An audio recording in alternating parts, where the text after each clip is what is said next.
31 জানুয়ারির মধ্যে শিক্ষার্থীদের প্রথম ডোজ টিকা দেয়া হবে। আপাতত বন্ধ হচ্ছে না শিক্ষা প্রতিষ্ঠান। চট্টগ্রামে গণহারে টিকা শুরু। স্বদেশ প্রত্যাবর্তন দিবসে জাতির পিতার প্রতিকৃতিতে প্রধানমন্ত্রীর শ্রদ্ধা। বঙ্গবন্ধুর দেশে ফেরার মধ্য দিয়ে পূর্ণতা পেয়েছিল স্বাধীনতা। প্রেস কর্সপন্ডেন্টে গিয়ে তার বক্তব্য দিয়েছিলেন এবং সেই বক্তব্যের মধ্যে দিয়ে তিনি বাংলাদেশের স্বাধীনতা সুনিশ্চিত ঘোষণা করেছিলেন। সিইসির সাথে জাতীয় পার্টির বৈঠক, সুষ্ঠু নির্বাচন নিশ্চিত সহ ইসি গঠনে আইনের প্রয়োজনীয়তা তুলে ধরেছেন নেতারা।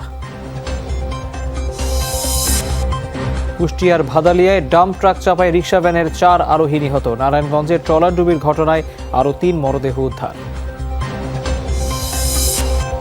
শুষ্ক মৌসুমের শুরুতেই বাড়ছে অগ্নি দুর্ঘটনা। ব্যক্তিগত ও সামাজিক সচেতনতার পাশাপাশি প্রয়োজন সরকারি তদারকি। অগ্নি প্রতিরোধ ব্যবস্থার জন্য যে সমস্ত সরঞ্জামাদি আছে এগুলো খুবই সহজলভ্য। আগুনের একটা ধর্ম হলো আপনি যদি এটাকে উৎসে নষ্ট করতে পারেন, এটা কোনো ধরনের কোনো ক্ষতি করতে পারে না। মালদ্বীপে অর্ধলক্ষাধিক বাংলাদেশির প্রধান চ্যালেঞ্জ বৈধতা। দূতাবাসে কাঙ্ক্ষিত সেবা না পাওয়ার অভিযোগ। খারাপ ব্যবহার, রাফ ব্যবহার। তারাও বোঝা উচিত যে এখানে যে মানুষগুলি আসে কাজ করতে তারা কোন লেভেলে। বাংলাদেশ হাইকমিশনের মতো ছোট একটা প্রতিষ্ঠানের পক্ষে 1 লক্ষ লোকের সবাইকে খুশি করা সম্ভব নয়।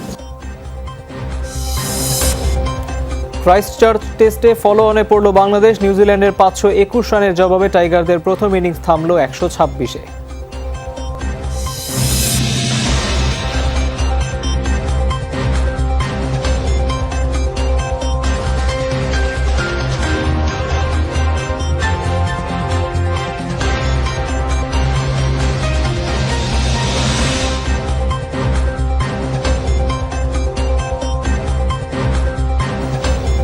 দেখছিলেন শিরোনামগুলো। এছাড়াও দেশ বিদেশের আরো খবর নিয়ে দুপুরের বাংলাদেশে আপনাদের সাথে আছি আমি তৌহিদ হোসেন। পুরো খবরে যাচ্ছি। এখনই শিক্ষা প্রতিষ্ঠান বন্ধের কোনো পরিকল্পনা নেই বলে জানিয়েছেন শিক্ষামন্ত্রী ডাক্তার দীপু মনি। তিনি জানান 31 জানুয়ারির মধ্যে 12 থেকে 18 বছরের সব শিক্ষার্থীকে টিকা দেয়া হবে। সকালে সচিবালয়ে জাতীয় কারিগরি কমিটির সাথে শিক্ষা মন্ত্রণালয়ের বৈঠক শেষে তিনি এই কথা জানান। বলেন, আপাতত শিক্ষা প্রতিষ্ঠান বন্ধ না করে সীমিত পরিসরে কার্যক্রম চলবে। এরই মধ্যে সারা দেশে 12 থেকে 18 বছর বয়সী শিক্ষার্থীদের ভ্যাকসিন দেওয়া শুরু হয়েছে বলে জানান তিনি। বলেন, 2022 সালের এসএসসি ও এইচএসসি পরীক্ষা বছরের মাঝামাঝি সময়ে সংক্ষিপ্ত সিলেবাসে নেওয়ার চিন্তা রয়েছে।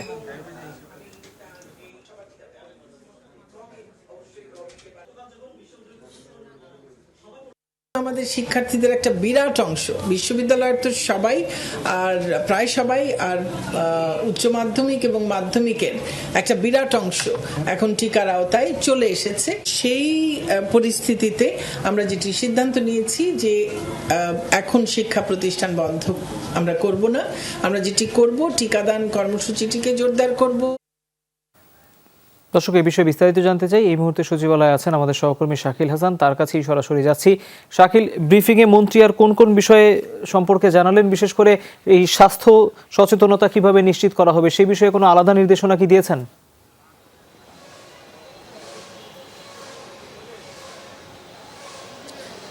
স্বাস্থ্যবিধি মানার ব্যাপারে আলাদা নির্দেশনা বলতে সরকারের যে নির্দেশনা এখন পর্যন্ত চালু আছে বা জারি আছে সেটি সবাইকে মানার আহ্বান জানিয়েছেন শিক্ষামন্ত্রী। পাশাপাশি 12 থেকে 18 বছর বয়সী যে সমস্ত শিক্ষার্থী সারা বাংলাদেশে রয়েছেন তাদের টিকার আওতায় আনার জন্য কার্যক্রম বেশ আগেই শুরু হয়েছে। এরই মধ্যে প্রায় 44 লাখ শিক্ষার্থীকে প্রথম ডোজ দেয়া শেষ হয়েছে। পাশাপাশি 4 লাখ শিক্ষার্থী আওতায় এসেছেন দ্বিতীয় ডোজের। তিনি আজকে যেটি বলেছেন যে 12 থেকে 18 বছর বয়সী সব শিক্ষার্থীকে আগামী 31 জানুয়ারির মধ্যে প্রথম ডোজ টিকা শেষ করা হবে, দেয়া সম্পন্ন করা হবে।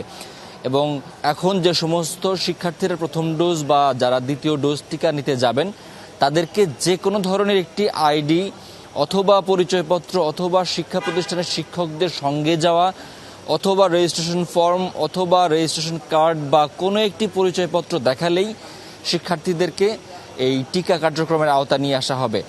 সেটি যদি কোনো শিক্ষা প্রতিষ্ঠান থেকে সেই শিক্ষার্থীদের নিয়ে যাওয়া হয় সেক্ষেত্রেও শিক্ষার্থীদেরকে টিকা দেওয়া হবে বলে শিক্ষামন্ত্রী আজকে স্পষ্ট করে জানিয়েছেন। যে তারপরও তিনি বলেছেন যদি কোনো ধরনের মিসকমিউনিকেশন বা অব্যবস্থাপনার কারণে কোনো শিক্ষার্থী বাদ পড়ে থাকেন, সঙ্গে সঙ্গে তাকে সংশ্লিষ্ট শিক্ষা প্রতিষ্ঠান বা মন্ত্রণালয়ে যদি সম্ভব হয় সেখানেও তারা যোগাযোগ করতে বলেছেন। তারা বলছেন যে কোনো শিক্ষার্থীকে তারা টিকার আওতায় রাখবেন না, কারণ টিকা দেওয়া হলে সেই শিক্ষার্থীর সুরক্ষা নিশ্চিত হয়। আর এরই মধ্যে শিক্ষকদেরকে টিকার আওতায় নিয়ে আসা হয়েছে। আর পাশাপাশি আমরা তার কাছে জানতে চেয়েছিলাম যে বিশ্ববিদ্যালয় পর্যায়ের শিক্ষার্থী যারা রয়েছেন তাদের ক্ষেত্রে কি করা হবে। তাদের ক্ষেত্রে শিক্ষামন্ত্রী বলেছেন যে পাবলিক বিশ্ববিদ্যালয় যেগুলো রয়েছে, যেগুলো যে শিক্ষার্থীরা তাদের প্রায় সবারই প্রথম ডোজ টিকা হয়ে গেছে, এছাড়া বাইরে আছে শুধুমাত্র উন্মুক্ত বিশ্ববিদ্যালয়, জাতীয় বিশ্ববিদ্যালয় এবং আরবি বিশ্ববিদ্যালয়ের বেশ কিছু শিক্ষার্থী, তাদেরকে কিভাবে টিকার আওতায় নিয়ে আসা যায় এবং তাদেরকে দ্রুত সব টিকা সম্পন্ন করা যায় সে বিষয়ে আগামীকাল বা দু একদিনের মধ্যেই সেই সমস্ত বিশ্ববিদ্যালয়ের কর্তৃপক্ষের সঙ্গে শিক্ষা মন্ত্রণালয় বসবে বলে শিক্ষামন্ত্রী জানিয়েছেন। আর শিক্ষামন্ত্রী আরেকটি বিষয় গুরুত্ব দিয়ে বলেছেন যে 2022 সালে অর্থাৎ এই বছরের যে পাবলিক পরীক্ষা এসএসসি এবং এইচএসসি সেই পরীক্ষা দুটো তারা নিতে চান, তবে সেটি সংক্ষিপ্ত সিলেবাসে হবে, এটি তিনি এরই মধ্যে নিশ্চিত করেছেন। তবে সেটি বছরের মাঝামাঝি কোনো একটি সবচেয়ে ভালো সময় তারা নিতে চান, কারণ শিক্ষামন্ত্রী এটিও গুরুত্ব দিয়ে বলেছেন যে কোনো শিক্ষার্থী যেন বাইরে না থাকেন অসুস্থতার কারণ, সেটি তারা চান না। তো শাকিল, ধন্যবাদ আপনাকে। এদিকে চট্টগ্রামে 12 থেকে 18 বছরের শিক্ষার্থীদের গণহারে টিকা দেওয়া শুরু হয়েছে। সকাল 10টা থেকে নগরীর 3টি কমিউনিটি সেন্টারে সিটি কর্পোরেশনের আওতাধীন শিক্ষার্থীদের ফাইজারের টিকা দেওয়া হয়। প্রথম দিনে 25,000 শিক্ষার্থীকে টিকা দেওয়ার লক্ষ্য নির্ধারণ করা হয়েছে। জন্ম নিবন্ধন দেখেই তারা টিকা নিতে পারছেন। প্রথমে তারা উচ্ছ্বাস প্রকাশ করেছেন, তবে টিকা কেন্দ্র বাড়ানোর দাবি জানিয়েছেন অভিভাবকরা। এদিকে পর্যায়ক্রমে এই কার্যক্রমের আওতায় চট্টগ্রামের 2,08,000 শিক্ষার্থীকে টিকার আওতায় আনা হবে বলে জানিয়েছে সিভিল সার্জনের কার্যালয়। আগামী 18 জানুয়ারি পর্যন্ত চলবে শিক্ষার্থীদের এই গণহারে টিকা প্রদান কার্যক্রম। ভ্যাকসিনটা দেওয়ার পর এখন আমার কাছে অনেক নিশ্চিত ফিল হচ্ছে। আমি কোভিডের টিকাটা গ্রহণ করে অনেক ভালো একটা ফিল করতেছি। টিকা নেওয়ার পর আমার কাছে নিজের লাইক নিরাপত্তা মনে হচ্ছে, আলহামদুলিল্লাহ ভালোই লাগতেছে। প্রত্যেকটা স্কুলে বাচ্চাদেরকে ওখানে টিকাটা দিত, তাহলে ওটা ভালো হতো। শৃঙ্খলাভাবে যদি দেওয়া হইতো, যে আগে থেকে বলা হইতো, আগে থেকে ইনফরমেশন দেওয়া হইতো, তাহলে কিন্তু আপনার টিকাটা সবাই সুন্দরভাবে দিতে পারতো। জাতির পিতা বঙ্গবন্ধু শেখ মুজিবুর রহমানের স্বদেশ প্রত্যাবর্তন দিবসে বঙ্গবন্ধুর প্রতিকৃতিতে পুষ্পস্তবক অর্পণ করে শ্রদ্ধা জানিয়েছেন প্রধানমন্ত্রী শেখ হাসিনা। সকালে ধানমন্ডি 32 নম্বরে ঐতিহাসিক বঙ্গবন্ধু ভবনের সামনের প্রতিকৃতিতে শ্রদ্ধা নিবেদন করেন তিনি। এরপর কিছুক্ষণ নীরবে দাঁড়িয়ে থাকেন। এ সময় বিউগলে বাজানো হয় করুণ সুর। প্রধানমন্ত্রীর সাথে উপস্থিত ছিলেন বঙ্গবন্ধুর ছোট মেয়ে শেখ রেহানাও। দীর্ঘ 9 মাস 14 দিন পাকিস্তানের কারাগারে বন্দি জীবন শেষে 1972 সালের এই দিনে জাতির পিতা স্বাধীন সার্বভৌম বাংলাদেশে প্রত্যাবর্তন করেন। সেই থেকে প্রতি বছর 10 জানুয়ারি বঙ্গবন্ধুর স্বদেশ প্রত্যাবর্তন দিবস হিসেবে পালিত হচ্ছে।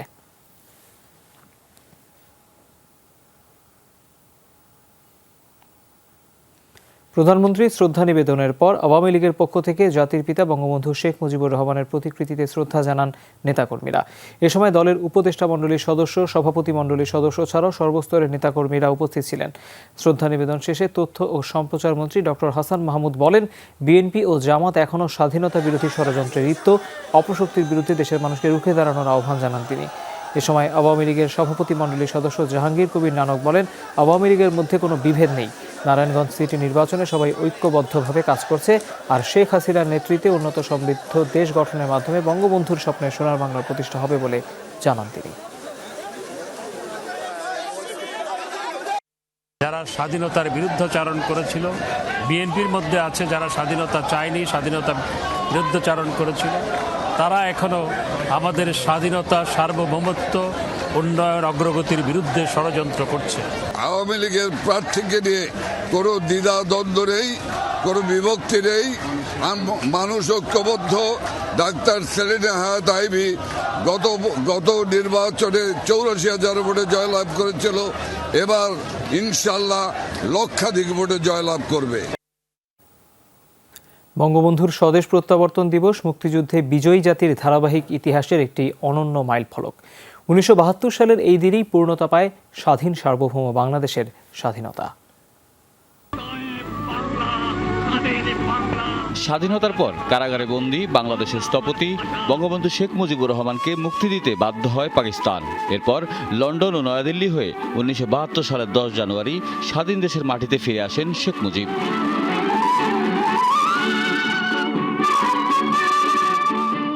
সেই দিনের অপরাহ্নে বঙ্গবন্ধুকে বহনকারী বিমানটি তেজগাঁও বিমানবন্দরের রানওয়ে স্পর্শ করে। অগণিত জনতা মুহুর্মুহু হর্ষধ্বনি ও গগন বিদারী জয় বাংলা স্লোগানে স্বাগত জানায় প্রিয় নেতাকে।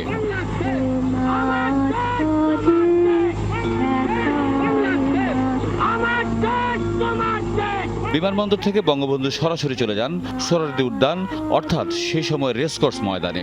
সেখানে লাখো মানুষের সামনে দাঁড়িয়ে দেশবাসীকে অভিনন্দন জানান তিনি। বলেন, সবাই মিলে গড়ে তুলতে হবে যুদ্ধবিধ্বস্ত বাংলাদেশকে।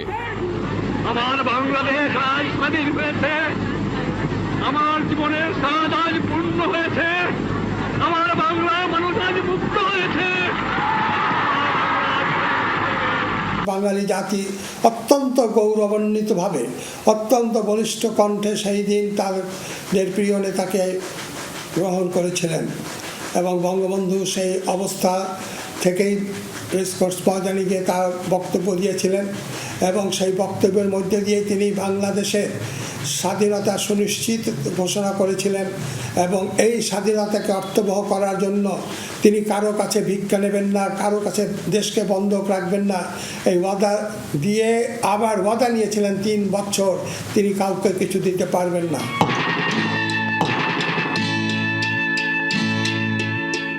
একাত্তরে ২৫ মার্চ বাঙালি জাতির ওপর পাকিস্তানের আক্রমণের পরপরই ধানমন্ডি বাড়ি থেকে গ্রেফতার হন বঙ্গবন্ধু।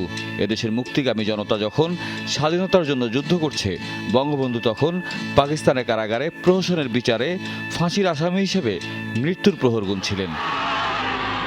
চূড়ান্ত বিজয় অর্জিত হওয়ার পর বিশ্ব নেতাদের চাপে শেষ পর্যন্ত বঙ্গবন্ধুকে মুক্তি দিতে বাধ্য হয় পাকিস্তানি শাসক গোষ্ঠী। বাংলাদেশ স্বাধীন সার্বভৌম রাষ্ট্র, বাংলাদেশ স্বাধীন থাকবে, বাংলাদেশকে কেউ দমাতে পারবে না। তাওহিদ মিথুন, যমুনা নিউজ, ঢাকা। নারায়ণগঞ্জ সিটি নির্বাচনে ভোটের দিন যতই ঘনিয়ে আসছে ততই জমে উঠেছে প্রার্থীদের কথার লড়াই। ভোটের সমীকরণে এগিয়ে থাকতে বেছে নিচ্ছেন নানা কৌশল। সকালে নগরীর ২১ নম্বর ওয়ার্ড থেকে প্রচারণা শুরু করেন আওয়ামী লীগের মেয়র প্রার্থী ডক্টর সেলিনা হায়াত আইভী। তিনি বলেন, শামীম ওসমান সমর্থন না দিলেও জয়ে তেমন কোনো প্রভাব পড়বে না, জনতার শক্তিতে নৌকার বিজয় সুনিশ্চিত বলে মন্তব্য করেন তিনি। হাতি প্রতীকের স্বতন্ত্র মেয়র প্রার্থী তৈমুর আলম খন্দকার প্রচারণা শুরু করেন নগরীর ২৭ নম্বর ওয়ার্ড থেকে। অভিযোগ করেন, প্রশাসনের লোকজন তার সমর্থকদের বাড়ি বাড়ি গিয়ে নৌকার পক্ষে কাজ করার হুমকি দিচ্ছে। নেতাকর্মীদের নির্বিঘ্নে নির্বাচনী প্রচারণা করতে দেওয়া হচ্ছে না বলে অভিযোগ তৈমুর খন্দকারের। এদিকে জয়ের তরি বন্দরে ফেরাতে দিনরাত প্রচারণা চালাচ্ছেন বন্দরনগরীর অন্যান্য মেয়র ও কাউন্সিলর প্রার্থীরাও। এখানে জয় পরাজয়ের কোনো ব্যাপার না, এখানে দলের সিদ্ধান্তের বাইরে উনি গিয়েছে কেন তা আমি জানি না, কিন্তু উনি কি করবে তাও আমি জানি না। উনি সমর্থন দিল বা দিল না, খুব বেশি কি ডিফারেন্স হয়ে যাচ্ছে উনি কি করছে সেটা নিয়ে। তবে তারা যে আইবির পক্ষে না, এটা তো আইবি এটা পরিষ্কার করে দিচ্ছে, এটা আমার কিছু করার নাই। আমার জন্য যারা নামছে দলমত নির্বিশেষে তাদের বাড়িতে বাড়িতে পুলিশ যাচ্ছে এবং বলে আসতেছে যে নৌকার পক্ষে নির্বাচন করতে হবে। দর্শক, এই মুহূর্তে নারায়ণগঞ্জে আছেন আমাদের সহকর্মী তাজনুর ইসলাম, তার কাছেই সরাসরি যাচ্ছি। তাজনুর, প্রচারণায় এবার কোনো নতুনত্ব চোখে পড়েছে কিনা, আর ভোটারদের উৎসাহ কি দেখতে পাচ্ছেন?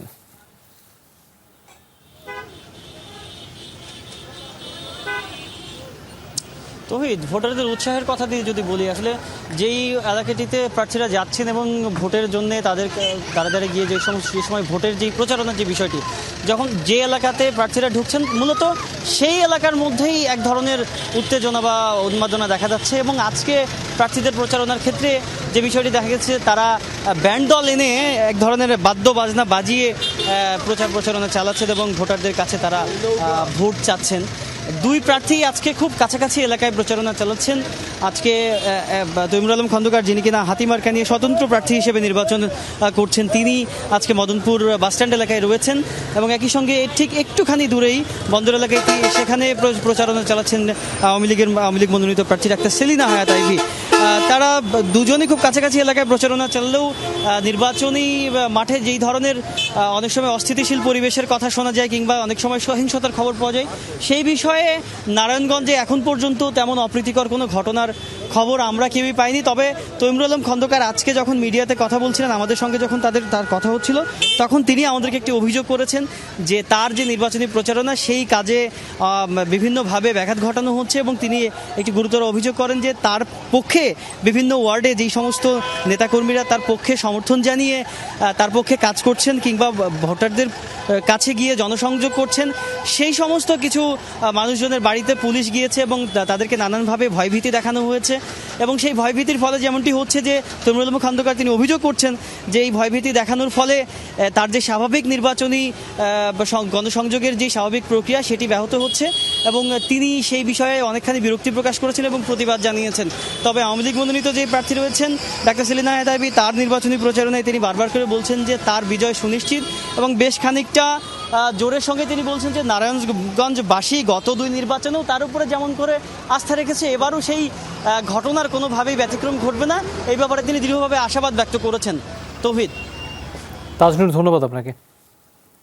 বিগত নির্বাচনী ইশতেহারের 80% বাস্তবায়নের দাবি করেছেন নারায়ণগঞ্জ সিটি কর্পোরেশনের মেয়র সেলিনা হায়াৎ আইভী। নগরবাসীর অনেকে বলছেন মেয়র আইভী তার সাধ্যমতো সিটির উন্নয়ন করেছেন, প্রতিশ্রুতি অনুযায়ী অনেক কাজই করেছেন, তবে যানজট দূষণের মতো সমস্যার সমাধান এখনো হয়নি। নারায়ণগঞ্জ সিটির টানা 2 মেয়াদের মেয়র ডাক্তার সেলিনা হায়াৎ আইভী 3য় মেয়াদের জন্য যাচ্ছেন ভোটারদের দ্বারে দ্বারে। অসমাপ্ত কাজ সম্পন্ন করার ওয়াদা করছেন তিনি। 27টি ওয়ার্ডে সমানভাবে উন্নয়ন হয়েছে, প্রচুর কাজ হয়েছে, এবং আমি কখনো মানুষকে কোনো মিথ্যা প্রতিশ্রুতি দেই নাই, অন্যায় আচরণ করি নাই, চাঁদাবাজি করি নাই, সন্ত্রাসী করি নাই। সিটি কর্পোরেশনের ওয়েবসাইটে উন্নয়ন প্রকল্পের যে বিবরণ দিয়েছেন সেটা 2016 সালের ইশতেহারেও উল্লেখ ছিল। সাধারণ মানুষ বলছেন আইভীর কথা ও কাজে তারা সন্তুষ্ট। রাস্তাঘাটগুলো উন্নয়ন করছে, পরিষ্কার পরিচ্ছন্নতাটা করছে, এবং যেই উনি বলছে যে কাজগুলো আমি করব অ্যাটলিস্ট ওইগুলি তো করছে। সবার মতেই আর কি আইভী আপা ভালো কাজ করেছে আর কি, দেশে আর কি নারায়ণগঞ্জের জন্য যথেষ্ট কাজ করেছে, আর যেহেতু কাজ করেছে তাকেই তো সবাই খুঁজবে। আমি সন্তুষ্ট। উনি 80% কাজ সঠিক করছে, লোক ভালো এবং তার জনসমর্থন আছে। উনি ভালো আমাদের করতেছে নারায়ণগঞ্জের জন্য।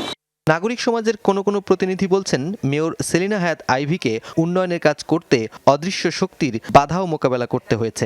ইশতেহার তো যেগুলি তিনি দিয়েছিলেন গত 16 সালের নির্বাচনে, ওগুলি থেকে অনেকগুলি তিনি বাস্তবায়ন করতে পেরেছেন এবং কিছু বাস্তবায়নাধীন আছে। একটা ভালো কাজ করছেন, সেটা হলো রাসেল পার্ক। বাবুরেল খালটা উন্নয়ন সেটাও উন্নয়ন হচ্ছে এবং সেটাও সমাপ্তির পথে। শিল্প শহর নারায়ণগঞ্জের দূষণ রোধ, যানজট মুক্ত না করতে পারা ও শহরকে বাসযোগ্য করার চ্যালেঞ্জ রয়ে গেছে মেয়র আইভীর জন্য। যানজটের জন্য মেয়র প্রচুর কাজ করেছেন, প্রচুর চেষ্টা করেছেন, কিন্তু আমরা দেখতে পাচ্ছি যানজট নিরসনের জন্য মেয়রের কাজের বাধা হয়ে ফুটপাতকে হকার মুক্ত করা বা এই দখলমুক্ত করার যে চেষ্টাটি উনি করেছিলেন, সেই চেষ্টার বিপক্ষে একটি কালো শক্তি, একটি অপশক্তি নারায়ণগঞ্জে তার উপরে আক্রমণাত্মক হয়েছিল এবং তাকে মেরে ফেলারও চেষ্টা করা হয়েছিল। নারায়ণগঞ্জ শহর থেকে দূরবর্তী এলাকাগুলোতে নাগরিক সুবিধা নিশ্চিত করা যায়নি। 16 জানুয়ারির ভোটে জিতলে আইভী সেদিকে নজর দেবেন বলে আশা ভোটারদের। নুরনবী সরকার, যমুনা নিউজ।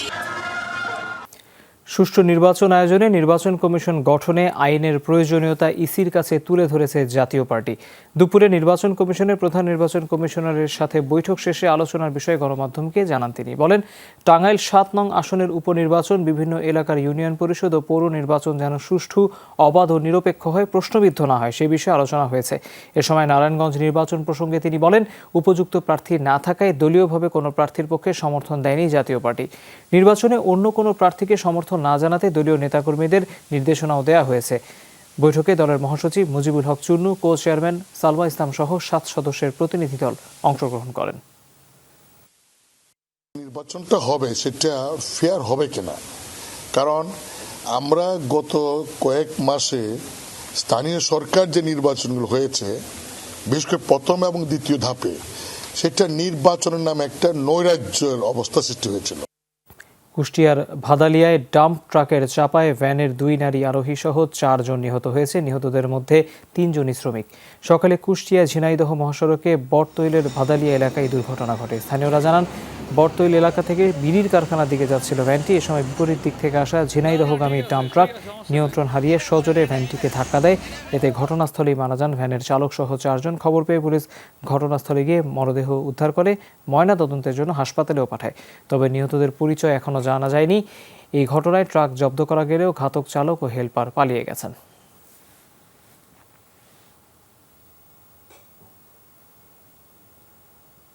নারায়ণগঞ্জের ফতুল্লায় ট্রলার ডুবির ঘটনায় আরও 3 জনের মরদেহ উদ্ধার করা হয়েছে। এই নিয়ে মোট 9 জনের মরদেহ উদ্ধার হলো। সকালে ধলেশ্বরী নদীতে অভিযানের সময় মরদেহ দেখতে পায় ফায়ার সার্ভিসের কর্মীরা। 3 জনের মধ্যে একজন শিশু, অন্যজন নারী। তবে এদের পরিচয় এখনো পাওয়া যায়নি। ট্রলার ডুবির ঘটনায় এখনো 1 জন নিখোঁজ। ফায়ার সার্ভিস, নৌবাহিনী, কোস্টগার্ডের পাশাপাশি উদ্ধার তৎপরতা চালাচ্ছে বিআইডব্লিউটি এর ডুবুরি দলও। মঙ্গলবার এমভি ফারহান 6 লঞ্চের ধাক্কায় ডুবে যায় ইঞ্জিন চালিত নৌযানটি।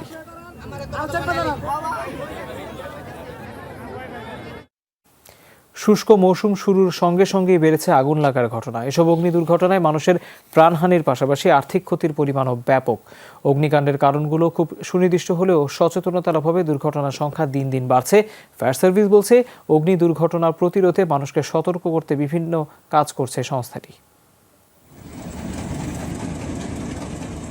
ঝালকাঠির সুগন্ধা নদীতে অভিযান 10 লঞ্চে আগুনে প্রাণ হারান 42 জন। একটি ঘটনায় আবারও ধরা পড়ল অগ্নি দুর্ঘটনা রোধে আমাদের প্রস্তুতি ও সক্ষমতার অভাব। ফায়ার সার্ভিসের হিসাব বলছে, গেল বছর 22,000-এর বেশি দুর্ঘটনায় প্রাণ হারিয়েছেন 2,500 মানুষ। এসব ঘটনায় ক্ষয়ক্ষতির পরিমাণ 330 কোটি টাকার উপরে। বৈদ্যুতিক শর্ট সার্কিট, গাড়ির সিলিন্ডার ও রান্নায় ব্যবহৃত সিলিন্ডার বিস্ফোরণ এবং গ্যাস লাইনের লিকেজ আগুন লাগার অন্যতম কারণ। ফায়ার সার্ভিস বলছে, বিষয়গুলো সবার জানা থাকলেও সচেতনতার অভাবে ঘটছে পুনরাবৃত্তি, বাড়ছে প্রাণ ও সম্পদহানি। ইলেকট্রিসিটির এবং চুলার আগুন থেকে প্রায় 40% আগুন লেগে যায় এবং অন্যান্য যে সমস্ত ছোটোখাটো আগুনগুলো হয় সেগুলো বিভিন্ন সময় বিভিন্ন খোলা আগুন কিংবা সিগারেটের আগুন কিংবা অন্য কোনোভাবে বা অন্য কোনো উপায়ে আগুনগুলো লাগে। ছোট বড় বহুতল ভবন নির্মাণে বিল্ডিং কোড অনুসরণ এবং তা নিয়মিতভাবে মনিটরিং করা গেলে অগ্নি দুর্ঘটনার হ্রাস টেনে ধরা সম্ভব বলে মনে করেন ফায়ার ফাইটাররা। অগ্নি প্রতিরোধ ব্যবস্থার জন্য যে সমস্ত সরঞ্জামাদি আছে এগুলো খুবই সহজলভ্য এবং হাতের কাছে পাওয়া যায়। আগুনের একটা ধর্ম হলো, আপনি যদি এটাকে উৎসে নষ্ট করতে পারেন, এটা কোনো ধরনের কোনো ক্ষতি করতে পারে না। সুতরাং এই উৎসে যদি আমরা আগুন নষ্ট করার জন্য অগ্নি প্রতিরোধ সরঞ্জামাদি আমাদের কাছে রাখি, তাহলে আমার মনে হয় প্রত্যেকটা বিল্ডিংই অগ্নি প্রতিরোধ ব্যবস্থা তৈরি করা সম্ভব। সেই সঙ্গে প্রয়োজন সামাজিক সচেতনতা আর রাষ্ট্রীয় পর্যায়ে আইনের প্রতিপালন। প্রতিকারের চেয়ে প্রতিরোধই উত্তম। অগ্নি দুর্ঘটনার বেলায় এই কথাটি সবচেয়ে বেশি কার্যকর। আর তাই আগুন লাগা এবং তার ক্ষয়ক্ষতি মোকাবেলায় সবার সচেতনতা সবচেয়ে বেশি জরুরি। তাজনুর ইসলাম, যমুনা নিউজ, ঢাকা। এমপিওভুক্ত শিক্ষা প্রতিষ্ঠান জাতীয়করণের দাবিতে অবস্থান কর্মসূচি পালন করেছে শিক্ষক কর্মচারী জাতীয়করণ প্রত্যাশী মহাজোট। সকালে জাতীয় প্রেস ক্লাবের সামনে অবস্থান নেন তারা। বলেন, শিক্ষকদের জাতীয়করণের ন্যায্য দাবি দীর্ঘদিনের হলেও তা পূরণ হচ্ছে না। আমলাতান্ত্রিক জটিলতায় তাদের দাবি আদায় হচ্ছে না বলে অভিযোগ রয়েছে। এমপিওভুক্ত প্রায় 5 লাখ শিক্ষক ও কর্মচারীকে একযোগে জাতীয়করণের দাবিতে দীর্ঘদিন আন্দোলন করছেন তারা। দাবি পূরণে প্রধানমন্ত্রীর হস্তক্ষেপ কামনা শিক্ষক ও কর্মচারীদের। বিভিন্ন পর্যায়ে সরকার বারবার ওয়াদা দিয়েছে সকল শিক্ষা জাতীয়করণ করার প্রয়োজন, কিন্তু এটা আমলাতান্ত্রিক জটিলতায় এটা মানে আটকে আছে। 12,500 টাকা দিয়ে বর্তমান যে বাজার ব্যবস্থা, এই বাজার ব্যবস্থা কিভাবে তার জীবনযাপন করবে? মাননীয় প্রধানমন্ত্রীর কাছে আমরা দাবি জানিয়েছি যে আমাদের এমপিওভুক্ত শিক্ষা প্রতিষ্ঠান একযোগে জাতীয়করণ ঘোষণা দিতে হবে। মালদ্বীপে অবৈধভাবে বসবাসকারী 50,000-এর বেশি বাংলাদেশির প্রধান চ্যালেঞ্জ বৈধতা পাওয়া। পর্যটন নির্ভর দেশটির সরকার কিছু শর্তে আবেদনের সুযোগ দিলেও অনেকেই তা বুঝে উঠতে পারছেন না। তাই বাধ্য হয়ে ছুটছেন মালদ্বীপে অবস্থিত বাংলাদেশ হাইকমিশনে। কিন্তু সেখানেও অসৌজন্যমূলক ব্যবহার, সময়মতো সহায়তা না পাওয়া সহ নানা অভিযোগ রয়েছে প্রবাসীদের। গৌতম সিনহার ক্যামেরায় মালদ্বীপ ঘুরে এসে জানাচ্ছেন আব্দুল্লাহ তুহিন।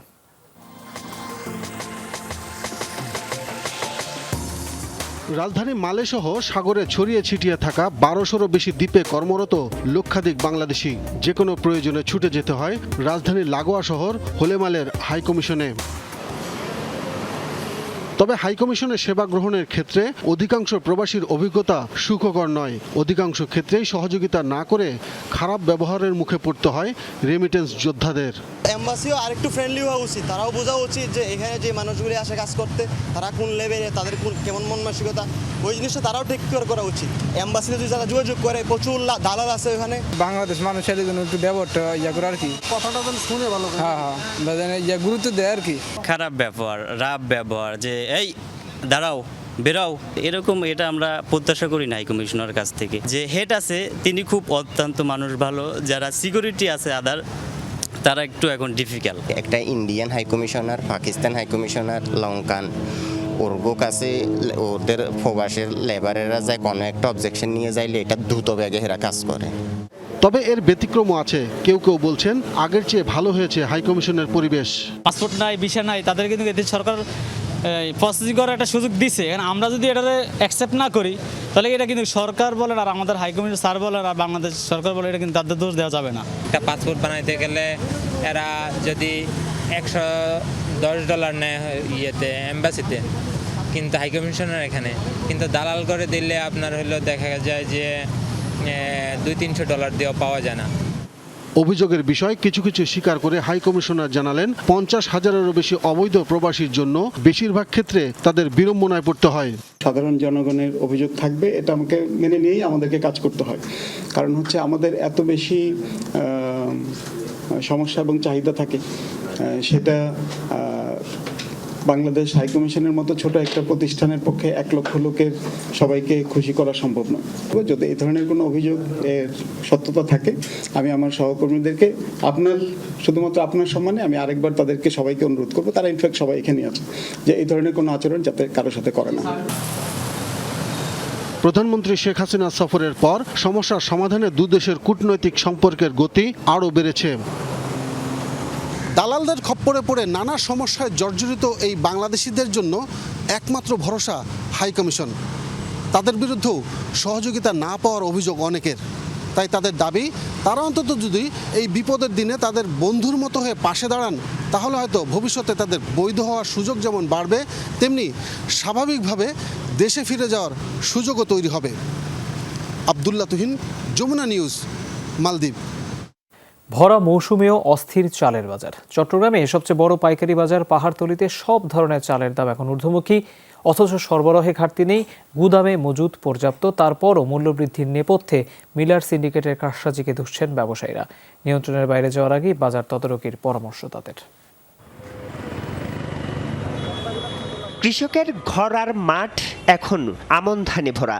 মৌসুমের শুরু থেকে গেল 1.5 মাস ধরে ধান সংগ্রহ করছেন মিলাররাও। চট্টগ্রামের সবচেয়ে বড় পাইকারি চালের বাজার পাহাড়তলীর আড়তগুলোতেও শত শত বস্তার মজুদ। তারপরেও সংকটের কথা বলে এই ভরা মৌসুমে 50 কেজি ওজনের প্রতি বস্তায় সর্বোচ্চ 300 টাকা পর্যন্ত বেড়েছে দাম। ভালো মানের চাউল, চিনিগুলো কাটারিয়া, তো ওসব মানের চাউলগুলোর অত্যাধিক হারে বাড়ছে। ব্র্যান্ডের যেগুলো সেগুলো 3000 টাকা বা 2980 থেকে 3000 টাকা আর কি, আর নন ব্র্যান্ড যেগুলো সেগুলো 2900 টাকার আশেপাশে। বর্তমান মৌসুম হিসেবে বাজারটা একটু বেশি আছে।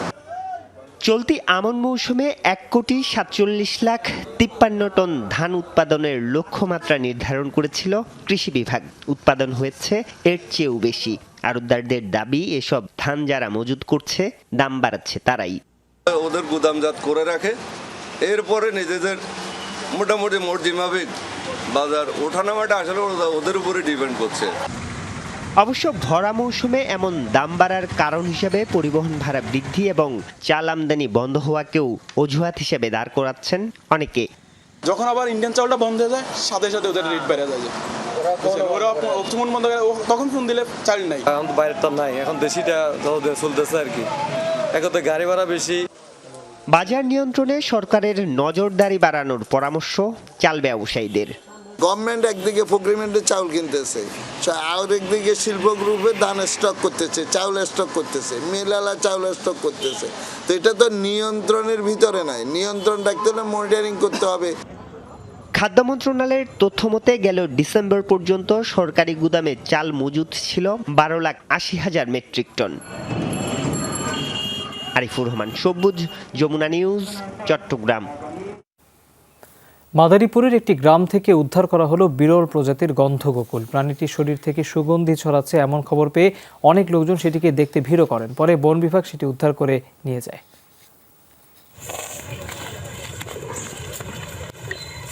অনেকটা বিরল প্রজাতির প্রাণী। এটিকে কেউ কেউ গাছ খাটাস, তাড়ি বা টডি বিড়ালও বলে থাকেন। মূলত বন জঙ্গলের পুরনো গাছ এদের আবাসস্থল। নিশাচর এই প্রাণীর শরীর থেকে বের হয় পোলাও চালের মতো সুগন্ধি, তাই এটিকে মূলত ডাকা হয় গন্ধগোকুল নামে। গাছপালা দিন দিন কমে যাওয়ায় গন্ধগোকুলের সংখ্যাও কমছে। শুক্রবার সন্ধ্যায় এই প্রাণীকে মাদারীপুরের ডাসার উপজেলার পশ্চিম বালি গ্রামে দেখতে পায় সেখানকার লোকজন। পরে উদ্ধার করে খবর দেয়া হয় প্রশাসনকে। কি প্রাণী এটা তো বলতো না, অনেক মানুষই আসছে গেছে দেখছে, কেন এরকম প্রাণী খুব কমই দেখছে। এমন এক জায়গায় যাক যাতে এটার জীবনটা রক্ষা হয় বা বাঁচে। জেলা প্রশাসন বিভাগীয় ফরিদপুর আঞ্চলিক বন অফিসকে জানালে তারা গন্ধগোকুলকে সংরক্ষণের উদ্যোগ নেয়। আমরা এটার যথাযথ ব্যবস্থা নেওয়ার জন্য ইতিমধ্যে আমরা বিভাগীয় বন কর্মকর্তার সাথে কথা বলেছি এবং তিনি এটার ব্যবস্থা নিচ্ছেন। প্রচলিত আছে একসময় এই প্রাণীর গন্ধ উৎপাদনকারী গ্রন্থির নিঃসৃত রস থেকে সুগন্ধিও উৎপাদন হতো। জোহরা সেতু, যমুনা নিউজ। টি-20 ট্যাগ মুছে ফেলে ওয়ানডে ও টেস্ট স্কোয়াডেও জায়গা করে নিতে চান স্পিনার নাসুম আহমেদ। তরুণদের সঙ্গে লড়াই নিজেকে হারাতে চান না তিনি। সাকিব আল হাসানের উপস্থিতি তাকে আরও শানিত করেছে বলে দাবি এই টাইগার স্পিনারের। নাসুম আহমেদের সাথে কথা বলেছেন আমাদের সহকর্মী মুজদেবিন তারেক, ক্যামেরায় ছিলেন আলমগীর কবির।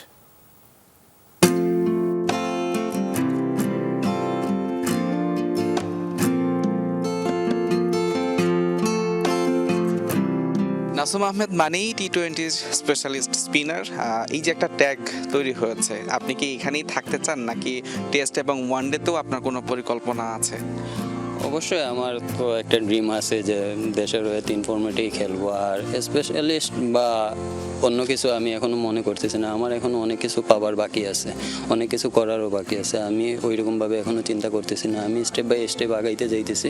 স্পিনার হিসেবে সাকিব আল হাসানের সাথে ড্রেসিং রুম শেয়ার করা হয় এবং একটা বাড়তি সুবিধাও নিশ্চয়ই পান। আপনার উপর তার প্রভাবটা ঠিক কতটুকু আপনি মনে করেন? আমি আসলে সৌভাগ্যবান যে সাকিব ভাই থাকা অবস্থায় আমি খেলতেছি, ওনার সাথেই খেলতেছি, একসাথে 11-এ আছি দুইজন। ওনার কাছ থেকে মানে খেলার সময় অনেক কিছু মানে শিখতে পারি আর কি, জানতে পারি বা কথা বলতে পারি। সবচাইতে বড় বিষয় উনি বুঝায় ভালো। বিপিএল এবং আমাদের যে এই বছরের শেষে যে টি-20 ওয়ার্ল্ড কাপটা হবে, আপনার প্রত্যাশা কি? নিজেকে কিভাবে তৈরি করছেন? ওয়ার্ল্ড কাপ তো অনেক দূরে আছে, প্রায় 8-9 মাস বা বছরখানিক আসছে, বাট এর আগে অনেক খেলা আছে। আমার টার্গেট হলো যে মানে প্রত্যেকটা সিরিজে যাতে আমি টিমে থাকি, ওইরকমভাবেই খেলা, যে আমি যাতে কোনো সিরিজ থেকে এখন বাইরে না যাই।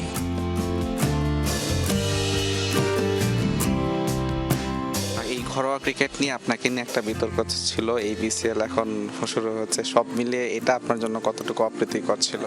বিতর্ক বলতে আমি বুঝলাম না। মানে আপনার সিলেট জেলা এবং সিলেট বিভাগ, সুনামগঞ্জ, এটা নিয়ে একটা কনফ্লিকশন ছিল। সুনামগঞ্জ আসলে ওরা আসলে একটা মিস্টেক করছে, এটা একটা কথাই বলছে যে আমি ওদের পরিচয় দিতে হবে, বাট আমি সিলেট আন্ডার-13, 14, আন্ডার-16, আন্ডার-18 এবং সিলেট জেলা দল সবকিছুই আমি সিলেট থেকে শুরু। আমি ওদের কোনো একাডেমিরও স্টুডেন্ট না, ওদের কোনো এজ লেভেলও খেলিনি বা ওদের জেলা দলেও আমি কখনো খেলিনি। জাস্ট শুধু ওদের একটা টিম আছে, প্যারামাউন্ট একটা টিম আছে ফার্স্ট ডিভিশন, তো ওই টিমে খেলার জন্য আমাকে মানে অনেক রিকোয়েস্ট করে, এমনকি আমার ডিভিশন কোচের কাছে পর্যন্ত রিকোয়েস্ট করে আমাকে নিয়ে যাওয়া হয়েছে। তো আমি খেলার পর বলছে যে ওদের জেলা দলে খেলা লাগবে, আর আমি খেলার আগেই বলছি যে আমি খেলতে পারবো না। আপনাকে ধন্যবাদ আমাদেরকে সময় দেওয়ার জন্য। দর্শক, আমরা শুনছিলাম নাসুম আহমেদের কথা। তিনি টি-20 গণ্ডি ছাড়িয়ে তিনি ওয়ানডে এবং টেস্টেও তার দাপট দেখাতে চান, সেই প্রত্যাশায় তিনি করছেন। মুজরামিন তারেক, যমুনা স্পোর্টস, সিলেট। চোখ জুড়ানো নয়নাভিরাম এক স্টেডিয়াম, সিলেটের আউটার বা গ্রাউন্ডস 2 মাঠ। 3 দিকে টিলা বেষ্টিত দেশের সর্ববৃহৎ সবুজ মাঠের স্বীকৃতি জুটেছে এই স্টেডিয়ামের। আনুষ্ঠানিক যাত্রা শুরু হলো চলতি বিসিএল টুর্নামেন্ট দিয়ে। উইকেট নিয়ে হতাশা থাকলেও পূর্ণাঙ্গ রূপ দেওয়ার পরিকল্পনা রয়েছে কর্মকর্তাদের। স্থাপন করা হচ্ছে দেশের প্রথম ক্রিকেট জাদুঘর। আলমগীর তবিরের ছোলা ছবিতে মুজদেবিন তারেকের আরেকটি প্রতিবেদন। সিলেট আন্তর্জাতিক ক্রিকেট স্টেডিয়াম, যে স্টেডিয়ামের সম্ভাবনা এবং সৌন্দর্যের গল্প সবারই জানা। তবে দর্শক, আমার ঠিক বাঁ পাশে আপনারা দেখতে পাচ্ছেন সিলেট আউটার স্টেডিয়াম। বিসিএল এর ম্যাচ দিয়ে যার অফিসিয়াল যাত্রা শুরু হচ্ছে আজ। সব মিলে দেশের ক্রিকেটের অবকাঠামোর দিক থেকে বিরল এবং দারুণ এক প্যাকেজ বলা যায়। আমরা জানবো এই আউটার স্টেডিয়ামের গল্প। সিলেট আউটার স্টেডিয়াম নাম নিয়ে নির্মাণ কাজ শুরু হলেও পরবর্তীতে নাম পাল্টে রাখা হয় সিলেট ক্রিকেট স্টেডিয়াম গ্রাউন্ডস 2 নামে। 3 একর জমিতে নির্মিত এই স্টেডিয়ামের নির্মাণ কাজ শুরু হয়েছিল 2017 সালে। প্রায় 28 কোটি টাকা ব্যয়ে নির্মিত স্টেডিয়ামটির আনুষ্ঠানিক যাত্রা শুরু হলো বিসিএল এর এবারের আসর দিয়ে। দেশের দ্বিতীয় ও বৃহৎ সবুজ গ্যালারি সম্পন্ন এই মাঠে রয়েছে 9টি উইকেট ও আলাদা একটি প্র্যাকটিস গ্রাউন্ড। এছাড়া আছে 4টি আলাদা ড্রেসিং রুম। এটা সুন্দর জায়গা, ভেন্যুটা ভালো, এখানে প্লেয়াররা এসেও তারা স্বস্তি বোধ করেন। এখানে আবাসন ব্যবস্থাও ভালো এবং যাতায়াত আছে, এগুলি আমাদের দেখতে হয়। নয়নাভিরাম এই স্টেডিয়ামে নির্মিত হবে দেশের প্রথম ক্রিকেট মিউজিয়াম। এছাড়া ফ্লাডলাইট স্থাপন সহ রয়েছে নানা পরিকল্পনা। আমরা প্র্যাকটিস গ্রাউন্ডের মতো করে শুরু করেছিলাম, আজকে এটা প্রথম শ্রেণীর মাঠের মর্যাদা পেতে যাচ্ছে। ভবিষ্যতে হয়তো ফ্লাডলাইট হবে এবং আমাদের দেশে যদি টেস্ট ম্যাচগুলো হয় বা সিলেটে যে টেস্ট আসবে, আমার প্রত্যাশা বিসিবি হয়তো তার পছন্দের তালিকায় গ্রাউন্ড 2কেই অগ্রাধিকার দিবে। অভিষেকের দিনে লো স্কোরিং ম্যাচ দেখেছে এই মাঠ, তাই উইকেট নিয়ে হতাশা ক্রিকেটারদের। আমি সিলেটে কখনো খেলি নেই, তো আজকে প্রথম খেললাম, তো মাঠটা ভালোই লাগছে, বাট উইকেটটা আর একটু ভালো হইলে ভালো হইতো আমাদের জন্য। হোক ঘরোয়া আসর, তারপরও সাকিব মোস্তাফিজদের পদচারণায় যাত্রা শুরু হলো সবুজ নয়নাভিরাম সিলেট আউটার স্টেডিয়ামের। এবার লক্ষ্য আন্তর্জাতিক আসরের জন্য নিজেকে তৈরি করা। মুজরাবিন তারেক, যমুনা স্পোর্টস, সিলেট। দর্শক, দুপুরে বাংলাদেশের প্রথম ঘন্টা থেকে আমি বিদায় নিচ্ছি। পরের ঘন্টার খবর নিয়ে ফিরবেন সহকর্মী মৌসুমী আহমেদ দোপা। আমাদের সাথেই থাকুন।